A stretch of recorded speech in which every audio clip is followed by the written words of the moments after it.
մենք վստահ ենք, որ հնարավորություն կա ընդհանուր մինչև 10 տարվա ընթացքում նվազեցնել աղքատությունը Հայաստանում 40%-ով։ Դա անելու համար տեսնում ենք հնարավորություն, որ առնվազն մի քանի տարվա ընթացքում 10,000-ից ավել քաղաքացի կարող է անցում կատարել բարձր եկամտաբերության ոլորտներ, կրթության եւ իհարկե վերապատրաստումների միջոցով։ Մարզերում, տարբեր հատվածներում մենք հնարավորություն ենք տալու, որպեսզի ստեղծվեն բիզնես ինկուբատորներ, ինքնազբաղվածության խթանումից մինչև նաև բիզնես ծրագրերի եւ այլ տեսակի կրթական հնարավորություններ։ Ցկյանս կրթությունն է շատ կարևորվելու,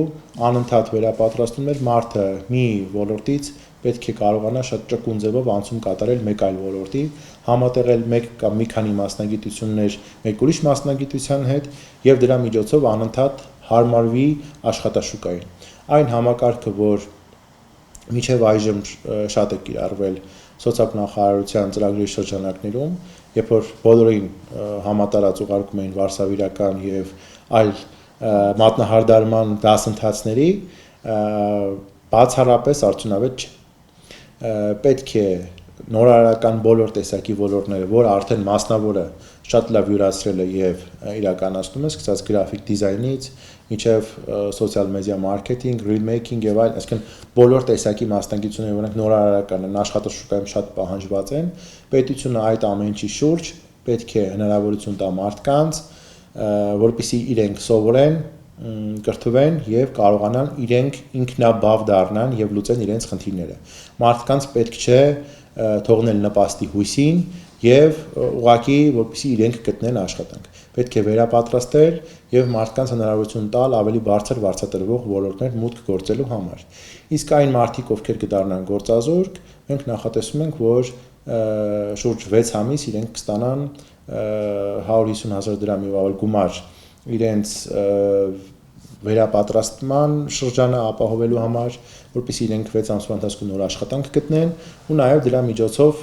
կարողանան օգտվելով նաև պետական հնարավորություններից կարողանան դառնալ ինքնաբավ եւ գտնեն իրենց աշխատանքը։ Աշխատատեղերի հետ կապված եւս մենք աշխատաշուկային համապատասխան բուղ աշխատաշուկա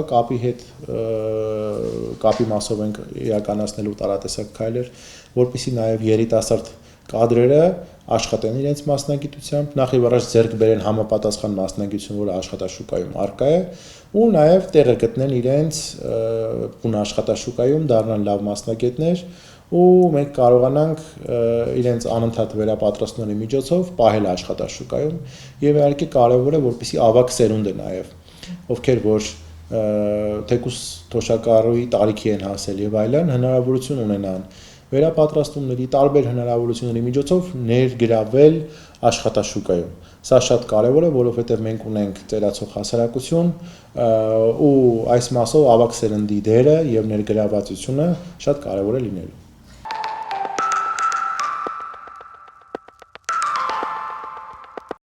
Ճիշտ է, այսօր փոքր միջին բիզնեսը հարկային դաշտի համար մրցունակ չի։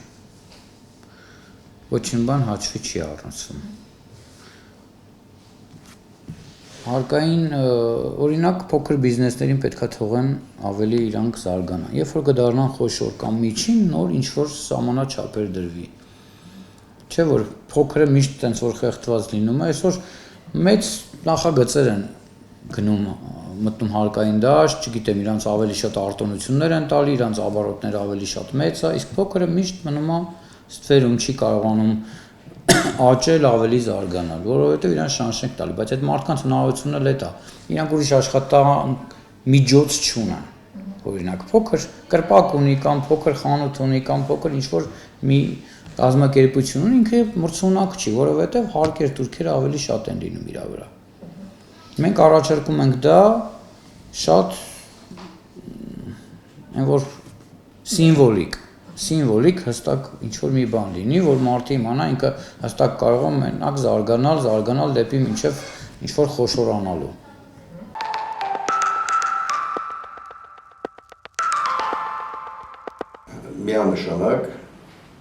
Միանշանակ,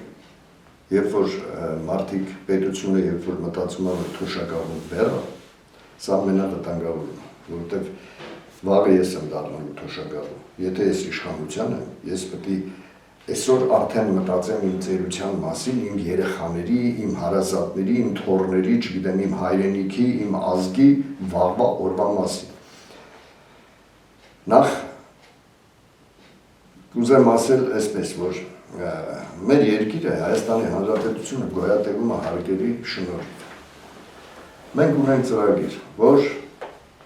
Հայաստանի Հանրապետությունը պիտի ունենա պետական սեփականություն։ Այսինքն բոլոր երկրները եվրոպական ցանկացած երկիր ունի պետական մոնոպոլիա։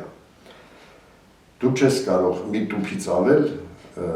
ծխախոտ հետը տանես եվրոպական ցանկացած երկիր, որովհետև ծխախոտը Գերմանիայի մոնոպոլիան է, ինքն է արտադրում, ինքը վաճառում է։ Այդ գումար։ Այսինքն եթե քո հայրենիքը ունենա պետական մոնոպոլիա, նա թե աշխատավարձերը, թե թոշակները, թե բյուջեն ավելի բարձր կլինի, քան թե այն մարդիկ, ովքեր վերցրել են որոշակի անհատներ, բիզնեսներ են դրել ու գերշահույթներ են ստանում։ Այդ գերշահույթը կարա պետությունը ստանա ու իր թոշակառուին էլ պահի, իր ժողովրդին էլ պահի, բանակն էլ պահի ու տնտեսությունն էլ զարգացնի։ Սա ծրագիր է, որը որ մենք իրականացնելու ենք, որ կան բաներ, որ պետք է լինի պետության սեփականությունը, ոչ թե պետությունը հարկերի հաշվին պետք է գոյատևի, ընկնենք հարկ հաշվենք, հավքենք, թե տնանք ումը ինչքան պարգևա վճար տանք, այն մնացածը հեչ։ Մենք լավ լինենք, մնացածը հեչ, այդպես չի։ Մենք կյանք ենք դրես երկրի համար, այս ժողովրդի համար, ու մենք պատրաստ ենք թե իշխանության գալու դեպքում նորից կյանք տնենք հայրենիքի ու ժողովրդի համար։ Իմ ժողովուրդը պետք է լավ ապրի։ 90-ական թվականներին, երբ որ ազատագրում ենք մենք տարածքները, մենք մտածում ենք դրախտավայր Հայաստանի մասին, դրախտավայր հայրենիք կառուցելու մասին, բայց հայտնվեցին թալանչիներ, միջև որս նայեք, բոլոր ժամանակների իշխանությունները միլիոնատերեր են, բայց պետությունը աղքատ է, ժողովուրդը աղքատ է, ու քանի գնում ավելի են աղքատանում։ Ոնց է լինում, որ 90-ականներից սկսած բոլոր ժամանակների իշխանավորները դղյակներ ու միլիարդներ ունեն, բայց ժողովուրդը աղքատ են։ Այսինքն կա այդ գումարը երկրի մեջ, հայրենիքումս կա այդ գումարը, որը կարա թոշակառուին էլ, հասարակ բանվորին էլ ապահովի, թե իր օրվա ծախսերը, աշխատանքը, թե իր ծերությունը, թե իր, չգիտեմ, բարեկեցիկ կյանքը, կարող ենք ու մենք դա կանենք ու գիտենք, որտեղ է այդ գումարները թաքնված։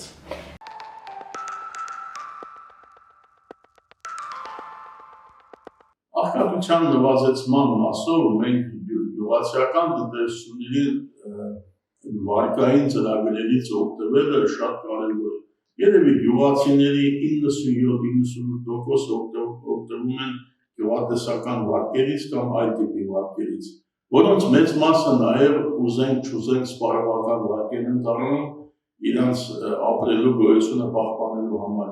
Ես նույն ապահովագրության օրինակը բերեցի, եթե ապահովագրությունը փոխհատուցում եք ընդամենը կատարած ծախսերը, ու դրանից այնպես չի, որ որևէ եկամուտ ունեցա, եկամուտ չունեցա, կորուստը չգնահատվեց, կորուստը չվերադարձվեց, ընդամենը ծախսերի փոխհատուցում եղավ, բայց այդ գյուղացին պետք է ապրի, տնտեսություն բարի, ուսանողներ ունեն, ուսման վարձեր ունեն, կոմունալ ծախսեր ունեն, ապրելու խնդիր կա, աղքատության նվազեցման մասով մատչելի գյուղատնտեսական վարկեր լինեն։ Հիմա տեսնում ենք այդ անտոկոս վարկերի հիմնական օգտվողները ոչ գյուղացիական տնտեսություններն են։ Ես համոզված եմ, այն 50, 100, 200 հեկտար ունեցող հողատարածքների տերերը նրանք գյուղացիներ չեն, նրանց արդեն բիզնես գործունեություն է։ Եվ այդ բիզնես գործունեության մասով չպետք է համեմատվեն մանր տնտեսությունների հետ։ Հիմա մեր գյուղերում գյուղացիական տնտեսությունների ճնշող մեծամասնությունը մինչև մի հեկտար հող ունեցող գյուղացիներն են, մինչև 2 հեկտար հող ունեցող գյուղացիներ, որոնք հենց իրենք պետք է հնարավորություն ունենան օգտվելու անտոկոս սուբսիդավորված վարկերից, ընդ որում վարկերը պետք է լինեն երկարաժամկետ, արտոնյալ պայմաններով, մարման գրաֆիկը համաձայնեցնելով վարկառուի հետ, որ հնարավորություն ունենաս դու զարգացնես։ Հիմա գյուղատնտեսության մեջ նաև շատ է տարածված ինտենսիվ գյուղատնտեսություն, լավ, ոչ բոլորին է հասանելի, եւ մենք ոչ բոլորս ենք սովոր այդ ինտենսիվ գյուղատնտեսությանը։ Այդ ունենք հարևանությամբ ինտենսիվ գյուղատնտեսություն վարողներ, այնպես չի որ իրանց օգտագործած ռոռոկման ջուրը շատ ավելի քիչ է, քան մեր, ոչ, հնարավոր է նույնիսկ ավելի շատ ռոռոկման ջուր օգտագործեն, քան թե մենք, ընդ որում շատ ավելի մեծ ծախսերի գնով։ Եվ այդ մենք սովորենք, օրինակ, ունենք 15-20 տարեկան Ծիրանի այգի, 20-30 տարի խաղողի այգի։ Ես ոնց հիմի քանդեմ այդ այգիները, ով է թույլ տալու կամ ով է տալու այդ հնարավորությունը, որ ես այդ այգիները քանդեմ, նոր այգի հիմնեմ, մի քանի տարի զրոյական վիճակ ունի իմ մոտ եկամուտի մասով։ Սա մեծ